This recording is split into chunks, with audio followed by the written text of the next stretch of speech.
कोल्लम में सेना के एक जवान पर हमला हुआ और ये हमला राष्ट्रीय अखबारों की सुर्खियां बन गया। ट्विटर पर यह खबर ट्रेंड करने लगी। दरअसल इस खबर के पीछे पीएफआई को भी जोड़ा गया। जिस सेना के जवान पर हमला हुआ उसने बताया कि उस पर हमला करने वाले ने उसके पीठ पर पेंट से पीएफआई लिख दिया। बस ये खबर चर्चा में आ गई और जितने भी दक्षिणपंथी संगठन से जुड़े लोग हैं, उस विचारधारा को फॉलो करने वाले लोग हैं, उस जैसी भाषा बोलने वाली वेबसाइट्स हैं, उन्होंने इस खबर को हाथों हाथों लिया और फिर इसे पीएफआई के साथ साथ मुसलमानों पर टारगेट करने के लिए जोड़ दिया। बिना ये जाने, बिना ये समझे, बिना ये पड़ताल किए कि इस पूरे हमले के पीछे की कहानी क्या है। क्योंकि जब पुलिस ने इस घटना के परत दर परत हर लिहाज से इस घटना को टटोला तो पाया कि जिस सेना के जवान ने खुद पर हमला होने की बात कही, दरअसल ये पूरी घटना उसी ने ही रची थी और अपने दोस्त के साथ मिलकर पीएफआई का एंगल दिया ताकि मशहूर हो सके। बोलता हिंदुस्तान पर मैं हूं आपके साथ फिरजा शाकिर अली बेग। जब ये घटना हुई उसके बाद पुलिस ने पाया कि इस घटना की साजिश खुद पीड़ित ने ही रची। सेना का जवान अपने घर आया था छुट्टियों में, उसके दोस्त सेना के जवान शाइन के एक दोस्त ने कटक्कल पुलिस के सामने इस बात को कबूल कर लिया। उसने इसके बाद ये बताया कि उसने शाइन की पीठ पर पीएफआई पेंट किया था क्योंकि उसके दोस्त ने ऐसा कहा था।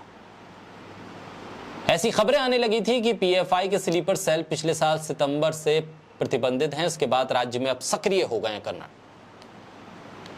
और यह कहा गया कि पुलिस अब इस पर कार्रवाई कब करेगी। पुलिस ने जल्द ही शाइन और उसके दोस्त जोशी को गिरफ्तार कर लिया। जोशी ने पुलिस को बताया कि शाइन ने उसे पीटने और घसीटने और उसकी पीठ पर पीएफआई लिखने के लिए कहा था। दक्षिणी केरल के कोल्लम जिले में रविवार को यह कहा गया कि 6 लोगों ने सेना के जवान के ऊपर हमला किया, पिटाई की, मारा पीटा घसीटा और हरे रंग से पीएफआई लिख दिया। उसके बाद तमाम जब अखबारों में खबर छपी तो हड़कंप मच गया क्योंकि सेना के जवान का मामला था और वो जवान अपने घर छुट्टी मनाने आया था। केरल में यह घटना हो गई थी। फिर पुलिस ने पड़ताल की, पूछताछ की, तब ये बताया गया कि सेना का जवान बाइक से घर लौट रहा था, उस पर हमला हो गया। पूछताछ के बाद एफआईआर में 5-6 लोगों का जिक्र हुआ। उसके बाद ये भी हुआ कि किस तरह से ये पूरा हमला हुआ है। पुलिस ने पड़ताल की और शाइन जो सिपाही, जो जवान था और उसकी मदद करने वाला दोस्त दोषी, उसे हिरासत में लिया गया क्योंकि दोनों ने ही खुद को मशहूर करने के लिए इस पूरी घटना का नाटक रचा था। इसके लिए उन्होंने पेंट और ब्रश का इस्तेमाल किया था, वो भी बरामद किया। पुलिस को बताया गया कि कैसे चिरेनकीज से पेंट और ब्रश खरीदा और चमकदार टी शर्ट को ब्लेड से फाड़ा।